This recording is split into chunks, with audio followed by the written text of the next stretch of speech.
All right. Welcome back into another episode of Indiebnb. Today I am joined by Piper in the Hard Times. Hey. Guys, how we feeling if we want to introduce each one of you guys individually? Yeah, this is Dave. I am the drummer. I'm Piper. I'm the lead singer. I had to. No, I'm just kidding. I'm Steve. I'm the guitar player. Steve. All right. Well, Dave, Piper, and I don't know Steve. why these lame nuts ain't not using their nicknames. Why y'all not using your nicknames? What's going You want on? me to go nickname? Come on, dude. That's what we are. I'm Dave, and I'm Sexy Boy. Sexy boy. Let's go. Yeah, and I'm Steve, the conductor. The conductor. Piper gives us all nicknames, and so we're dual named. Yeah, for sure. Everyone in his life is dual named. Yeah. I feel like I can see it. I can see it in a show, like when we kind of get a breakdown, and Piper's gonna go one by one. Let me introduce you guys to the band. Like I can literally hear that, from what I've gathered. By the time the podcast is over. All right. Well, I'll look forward to earning that one. That'll be what we go for. So, well, you guys are Piper in the Hard Times. I mean, out of Nashville, Tennessee. I mean, for you guys, I mean, I always like to start, maybe with the scene, kind of like, for y'all, how has Nashville shaped you guys as artists? Where have we, how did this thing start? Give me kind of some background there. All right. Who wants to take it? Well, I can fill you in on how the band started. So we all moved to Nashville in the late '90s, and when you move here and you're new to town, you hit the club scene. You go out and you look for blues jams, country jams. You just start building your network. And so I had been doing that in late '99, and I went into a blues club in Printers Alley called Bourbon Street Blues and Boogie Bar, which we still play as of this day. And there was a band in there, a house band playing, and they invited Piper up on stage. And I was sitting in the audience, and I heard this guy get up, and man, he just brought the house down. I mean, just, from his stage presence, charisma, and then if you listen to the record, Good Company, or any of our music, you hear this huge voice, and kind of had the whole package. And man, I was just like, damn, I got to connect with this guy and go up and introduce myself, and here we are. Basically, that's how it happened. I'm Piper, by the way. I'm the lead vocalist, and about like the conductor was saying, right after I came off stage, he rightly came straight to me and asked me, was I, signed with anyone, whether I was with a group or anything like that, which I wasn't. I was kind of like new to town in a sense myself, just kind of getting out, stuff like that. So when he asked me, was I interested in cutting an album, cutting an album, I was like, what? I was like, really, dude? Well, seriously? When I moved to town, Grant, I moved here from Virginia Beach, and I had a blues band with some buddies of mine back there, and I had written a bunch of songs, and so I brought some original material with me, and was just looking for the right group of guys to put a band together and get these songs, out, and find just some great musicians that had a mutual love for blues, rock, and funk, and real roots music, and we got Dave involved. Yeah, and then I want to say this, before Dave say what he has to say, is that coming to Nashville, moving to Nashville, and to want to be in the music scene and do that and all that, man, you could easily get taken advantage of. So you got to be on your P's and Q's when you come to Nashville. Did you think I was sketchy? Well, Is that's that what you're saying? So when you said to me about the album, like cutting the album. Well, you know what I was thinking? You're like, well, I just met some big time producer. Right. Because I tell you exactly what happened. And this is before Sexy Boy comes on. So I'm sitting. So that same night, Red Fox Entertainment was sitting in the audience. So Red Fox Entertainment was sitting there. And they were sitting right there in the corner booth where Amos sits. Yeah. Okay? He was sitting there. So when I came off stage, right after Steve hits me, this guy comes and hits me. And he says the exact same thing. He says, look, man, hey, man, who you are and blah, blah, blah. And would you like to, do a demo? And I was like, okay, cool. He was like, man, reach out to me, call me, man. I would be glad to do a demo with you, man. You are blah blah blah, whatever. And where's Red Fox Entertainment today? Exactly, right. But here's what's crazy. So me not thinking outside the box. I'm thinking this guy wants me. You understand what I'm saying? Like he wants me. Like he's going to be beneficial. Like help me do me. Like, and what it turns out to be is that he wanted money.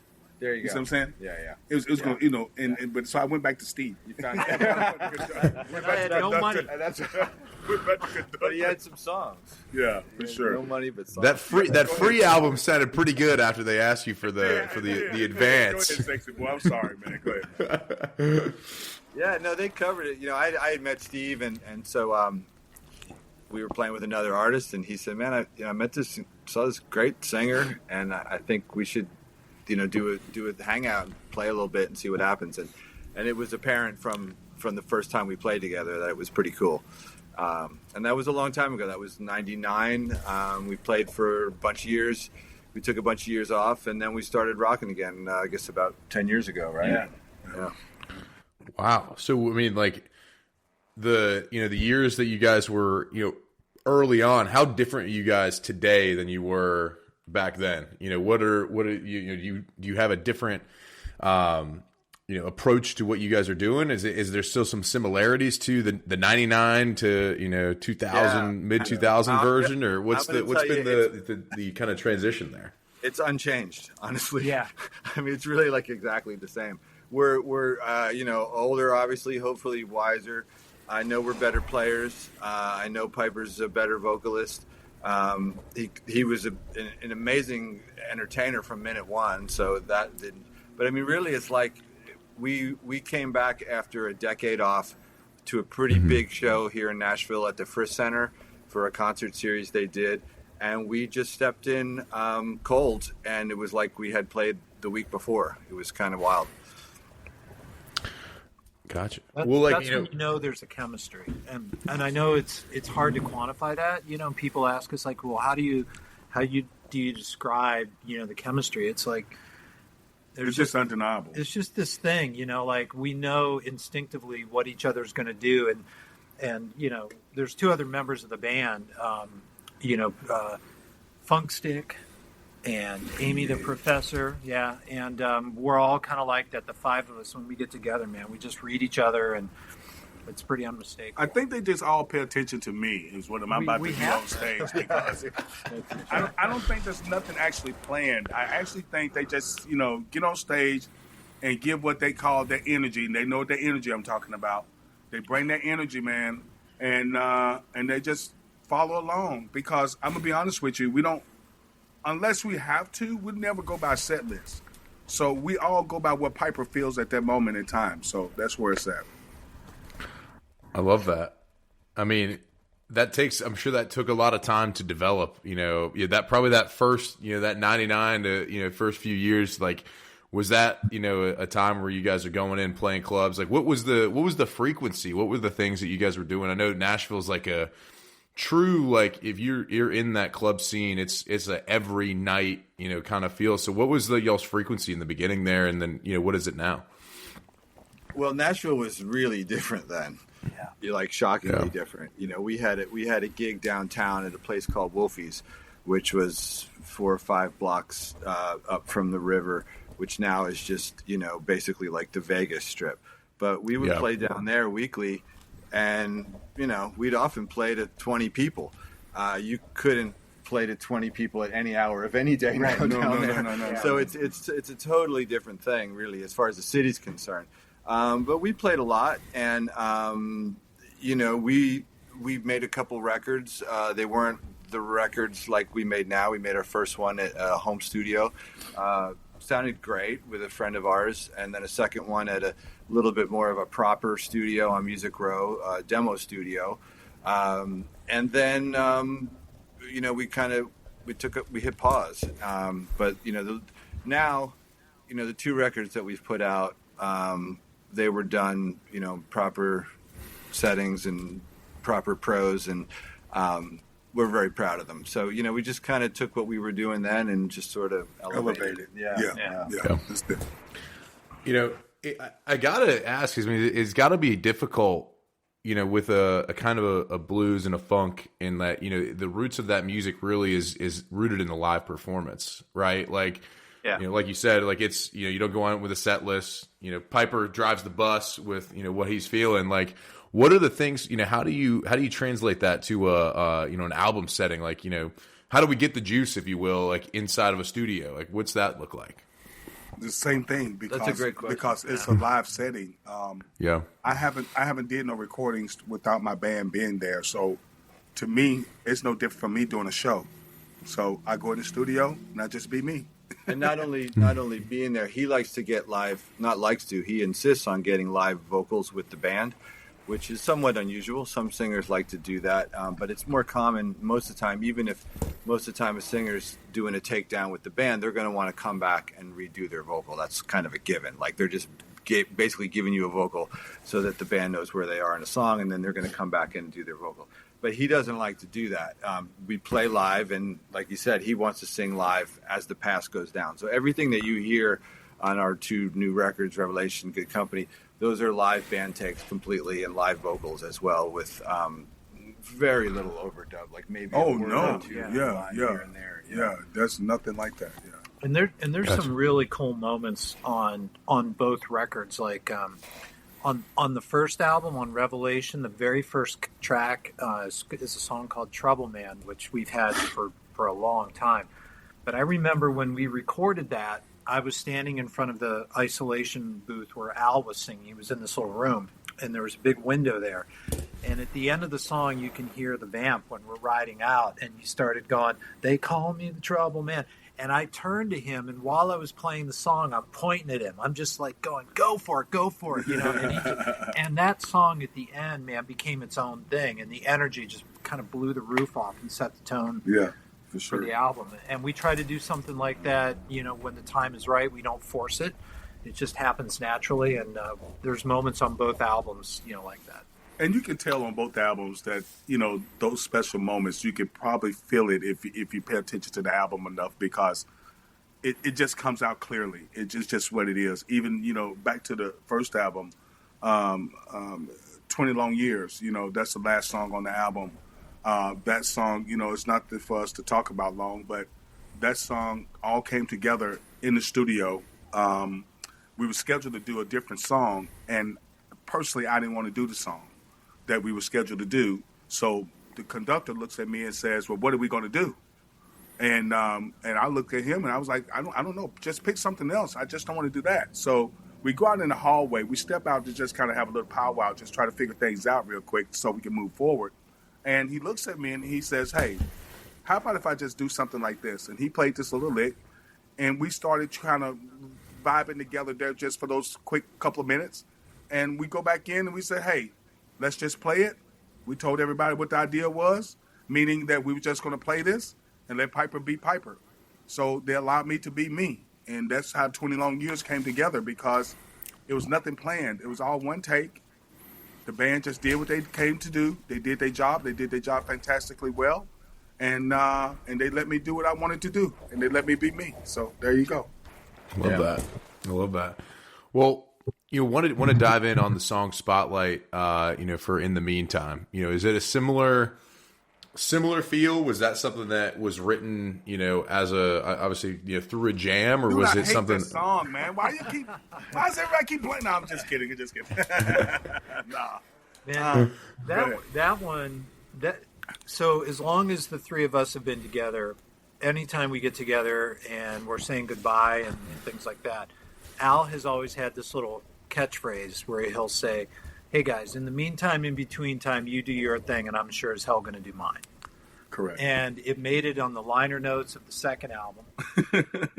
And I had forever wanted to write a song with that catchphrase in it. And there was one day, a year ago, I was up messing around in my house, and I came up with some guitar stuff, and all of a sudden I wrote down some lyrics, and I was like, "Oh my God, it's developed. It's here." And I remember I called him on the phone and I played it for him. I said, "Listen to this," because I've done that a lot. Yeah. I'll take my cell phone and sit it down. He puts on speaker, and I played it for him. And he was like, "Yeah, I'm coming over tomorrow. We'll write it." And we did. And it happened super fast. So, as is the case for most of the way we write. And with a really good signature guitar riff, which is kind of the hallmark of a lot of our stuff. All that stuff. Yeah. Steve will come up with this riff, and that kind of gives us something to hang it around. The life. It truly brings it to life. It really does, man. Yeah. Now, is it generally like, when we're coming up with lyrics, is it a combination of everybody? Is it, everyone contributing there, or is there, a main lyricist? Like what's the kind of, we let Piper be Piper. What's kind of the main thing? These guys can't write worth a damn. No, I'm just kidding. Totally. Actually, what happens is I'm normally by myself. I'm normally in the car, listen to other artists' music and stuff like that, and I may get inspirations off of stuff like that and start writing my own stuff. Now, Steve, the conductor, does it maybe a little different. Maybe he comes up with a riff or a lick or something that he has on guitar, and then he records it and sends it to me. I take a listen to it. If I like it, then now I'm writing something toward that, and then we take it from there. Then we shoot it over to Sexy Boy, and Sexy Boy puts his 2 cents in as far as like the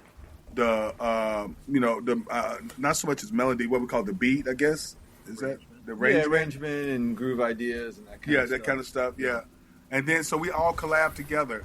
But it all goes by steps. So either I start it or Steve starts it, and then it goes down to the chain of command, and we just do it that way. And it just kind of keeps it simple, and it keeps everybody involved. And no one's saying it has to be that way. We all communicate together and make a collapse decision to make it work. I think. Yeah. Is that right? Yeah. And then sometimes Steve will have some things that are almost complete. But then there's this process where he and Piper work through, like, where Piper make it his. You know what I mean? Because we have to Piperize it. Yeah. Piperize it. And he's got this way too. Like, this is one of the things I've always loved about just the way you phrase and word choice and stuff. And really cool singers do this. I'm not thinking of other examples right now. Like maybe Jagger, and like where they'll say a phrase and you're like, that doesn't really, like, that sounds like it would be hard to say, or like it wouldn't work, or like it wouldn't work on paper. You look at it, you're like, that's not going to work. But the way he can spit it out, it's, it makes it really works. cool. Well, thank you, guys. Yeah. Thank you. Or it's like it would sound terrible coming out of my mouth, but coming out of his mouth, it sounds perfect. It's like on the new record. Listen to for people to go out there. Listen to the song "Turn the Tables." Okay, so it's smack dab in the middle. It's like really heavy blues, rocking and funkin', like the first 5 songs, and then we hit this song called "Turn the Tables," which is like 2.5 minutes long. And there's this line that only you can pull off. What's the line? The social media guru. I may not be a social media guru, but I get by. That's a good line. But it's true. It's true. I know. And that's one thing we want you to know. I don't think we as Piper the Hard Times do anything that we haven't lived or did or seen or something in that effect. We're true to our craft. I don't like to copycat. I don't like to do things that's not me. I don't like to sing things that I don't feel. I have to feel it. I have to be in there. I have to did it. Be a part of it in order for me to deliver it. So, yeah, love that. The authenticity, which. You mentioned social media. I mean, you guys started a band in the 90s here in early aughts, and you have this new element in here. So I'd be curious to hear your guys' strategy, thoughts. Love it, hate it. On that part of it. Yeah, it's horrible. And I'm not even joking. I'm being completely serious. Sexy Boy, the social media guru. Yeah. Yeah, as you say, it is absolutely essential and part of the mix now, and that's for everybody in any business, of any type.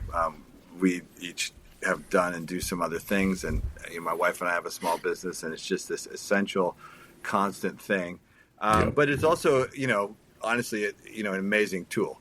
It's certainly used in ways that we would have blown our minds and for sure back then, but it does that in this whole other layer of work and responsibility and maintenance and getting on it and getting in front of a different audience. It works. Certainly. But, You know, it's a lot on Sexy Boy though, because Conductor does his part with social media, but it falls back on Sexy Boy. Sexy Boy is our social media guy, so. Well, one thing Right. that's great though, that's really makes it tolerable, is that the content part is really easy with this gang. Yeah. Because we can pretty much turn a phone on Piper at any moment and ask him a question, and you're going to be entertained. So it's not hard, we've actually, before we got with you, we were making promo clips for gigs we have next week, and we've always just kind of shot from the hip with that stuff. We don't overthink it, and it seems to be working. So we're not changing. Yeah, I mean that's kind of the right way to do it, the authentic, and just hey, like we're gonna go right from it. I just thought about I'm gonna be doing a little bit more man on the street kind of stuff, for this channel as well. So it's just kind of like you gotta figure out what your what your lane is and what your what's your temperature for editing. That's the big phase. And I was joking about this morning this afternoon with my wife, and I am on the phone editing reels. And I'm like, this is work now. Sitting like this and clicking away on a phone, this is my job now. Yeah. It's ridiculous. It's crazy. Exactly. Clock in. Yeah. Clock in. You got to get it done. Sexy Boy's got to get the social media done. For real, because I thank them all the time, because my band doesn't give me a lot of work to do, except for when it's time for me to hit the stage. Other than that, as long as I know my material and everything, they're really lenient with me. Steve handles a lot of the business end aspects of it. Dave handles the social media. I handle the crowd. Yeah. That's true. Right? Yeah. It's a good. It's as Always simple good to as have that, a division of know within the band, for sure. Yeah. Well, to kinda for get- any band, and anyone listening that's been in a band or is in a band knows this. And, I'm talking about a band because, there are obviously loads and loads of artists with hired guns or, people they work with or whatever. Sure. But to be in a band is a different thing. It's a lot of ways it's harder. A lot of ways it's more rewarding and more fun. But you have to be happy with your role. And that's where problems end up. I've been in a bunch of bands, and when people are not happy in their role, it creates problems. And I think that's one thing that's always worked here, is that we're all happy in our lane and we're cool with it. Yeah. That's awesome. Well, I love it. Well, I mean, you mentioned, some dates, this will be out, not this, the coming week, but the following after that. So I don't know when that will be, but, a couple weeks from now. So, any dates coming up, December, in that early range that you guys can talk about, for touring and kind of the live piece of it. Well, in December, we've only got one date, which is December the 6th. We're going to be in Indianapolis at this place called the Slippery Noodle Inn. And the Slippery Noodle is a legendary, long-standing, blues and rock club in Indy. Actually, it's one of the most iconic clubs in the Midwest. And then we pretty much take the rest of the December off, which is common in the music business. You don't see a lot of people playing. They're burned out. They're trying to recharge the batteries, spend time with family. So we'll be off, the rest of December then, probably through mid-January, and then we get out down to Florida and start it all over again. Got it. Yeah. Got it. Grant, this gives us some time to reflect and see if this is something we really want to do. New Year's resolution is, Yeah. are we going to play again in 26? Yeah. Break up the band again. Hey guys, listen. Do we need another 10 years? Do we need another 10 years? And then we come back 2040. Well, good. Well, let's rip into the Pete Peterson, the party pack of questions. This will be our our rapid fire segment. So we'll go. I think we go in order of introduction. So we'll go Conductor, Piper, and right into Sexy Boy. So if you guys want to do that, we'll rip into it here. Let me get these guys pulled up here, but. Pete Peterson's party pack of questions. Pete Peterson is a name I made up. People often ask me what the hell that is. So that is a name I made up with a couple. Well, Grant, can I tell you? Interrupt real quick. I went to school with a Pete Peterson. All right, let's go. Did he have a good? I hope I can honor his name with this with my party pack of questions here. So Let's do it. Let's do it. We'll rip Shout it. out to Pete. Yeah, shout out to Pete. All right, Rapid fire, Pete Peterson. Here we go. Cake or pie? Let's rip it off here. Cake. Cake. Same. Cake. All right, across the board. We love that. All right, salad or soup? Soup. Salad. Salad. Okay, all right. 2-1 there. Sunrise or sunset? What are you seeing more of these days? Sunrise. Sunrise. Sunset. Okay, all right. Home run or a touchdown? What would you rather? Would you rather hit a home run or score a touchdown?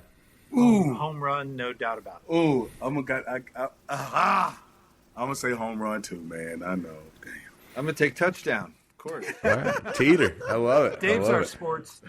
He's a sports guy. Yeah. Sports Yes, guru. we He plays all the sports. So All go the ahead. Go ahead. Pete. All right, here we go. Night in or a night out? What are you guys having more of? Night in. More of right now? Night in. Yeah, night in. Yeah, same. Unless we're gigging. Yeah. But if you're not gigging, night in is good. Yeah. Night in's good. All right. Yeah. When you do go out, and maybe after the gig, you guys go out. Your jam comes on the dance floor. You guys more likely to hit the robot or the worm? Wallflower. Robot. Robot. I'm gonna be a neither. I'm happy to groove a little, but Grant, I got there's a neither. clip. You need to check them out. All both of them trying something. So there's a clip out there somewhere, Grant. You got to see it. I'm telling you. Oh man, that's tough. Pete, I'm sorry, Pete. Sorry, Pete. Sorry, Pete. Next. Go Oh, ahead. you're good. You're good. All right, guac or queso at your favorite Tex-Mex spot? Queso. Queso. Same. Queso. All right, we're going across the board. All right, waffles or pancakes? Pancakes. Pancakes. Pancakes. All right, there we go. All right, coffee or tea with your pancakes? Tea. Coffee. Coffee. All right, there we go. Dogs or cats? Dog. Oh, sorry. Not your turn, man. Your turn. Cats. Dog. Dog. Clearly. All right, there we go. All right, you guys identify more with a ninja or a pirate? Ninja. Ninja. Hey, matey, I'm going pirate. All right. Chips or pretzels? Pretzels. What was that question? Chips or pretzels? Oh, chips. Pretzels. Love it. All right, fries or tots? Fries. Fries. Same. I love it. All right, across the board there. All right, TV show or movies after a long day? Movie. Movie. Yeah, same. I'm going to fall asleep either way, but movie. I love it. All right, are aliens real? I'm going to say yes. I'm going to say hell no. I'm a believer. Yeah. This can't be all there is. Couple of believers. Now I know you guys are on the way. Nashville, but Bigfoot, is that real? Ooh. Nah. Nah. Yeah. All right, there we go. We got one Bigfooter. Let's go. All right, is love at first sight real? Yes. Yes. Yes. Oh wow. Okay, sounds like we got some good love stories there. All right, and give us one band that we ought to check out that we might not know from each of you guys. Oh, wow. Okay. One band that we may not know. Okay. Somebody may not know. I'm going to go local. That Okay, I nice. really. J.D. Simo and Luther Dickinson. Yeah, their thing's bad. Absolutely. Oh, cool. I mean, they're. Yeah, cool. All right, you can keep thinking. I got one. I mentioned this last time. I'm digging this band out of the UK called Salt, SAULT, and they have it's kind of a collective, and there's a gal that sings with them. She's phenomenal. She goes by Cleo Soul, S-O-L, Cleo Soul. Soul and Salt. All right. Oh, yeah, that's who it is. Yeah. Okay. What was so Steve and I, we had a chance to experience this, but Bywater call C-A-L-L. Okay, Those yeah. Canadian folks. Yeah. They're Damn, man. They're Great, man. Off the chain, dude. for sure. Bywater Call. All right. Well, we got some Megan, good ones here. Their lead singer is just a complete badass. Yeah. Jeez. Which there's a few of them out there. Don't get me wrong, man. But you asked, so there you go. I love it. I love it. Well, guys, you guys conquered Pete Peterson and the party pack of questions. Appreciate you guys taking the time to come on the show. Of course, Welcome. check them out on Spotify. Check them out, live in your town. I know they've got a website. We'll have a link below down here so you guys can go hit the tour up. But guys, we appreciate you taking the time. Yeah. Yeah, get please. the record. Yeah, please. Thanks, Grant. Yeah, Grant, thank you for everything, guys. But yeah, make sure y'all get that Good Company album. There you Pick go. that Good up. Company album. We got to get it live in your home. It's gonna bring you joy. You're gonna be able to clean to it. You're gonna do it all. It's the I love it. holidays, baby. It's a Christmas gift, baby. Pick it Love up. I love it, guys. All right, y'all take care. Thank y'all. Thank you. All right, thanks, man. Cheers. There you go.